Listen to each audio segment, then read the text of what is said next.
Are you interested in learning pattern making but feel a little intimidated by it? It's not a difficult thing to learn, and one easy way to go about doing so is to follow along with my lessons using a half-scale sloper. I've made PDF half-scale slopers available to you for the torso sloper. You can glue them to oak tag or poster board and cut them out to have something a little more durable. What is a half-scale sloper? It is 1/2 the size of the full-scale sloper. What is a half-scale dress form?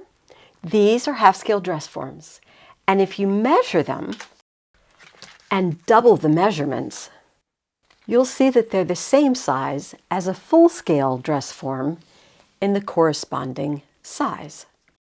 Having the form is not necessary for learning pattern makings with a half-scale sloper. However, if you have a form, you can easily drape, design, and test your designs in half scale.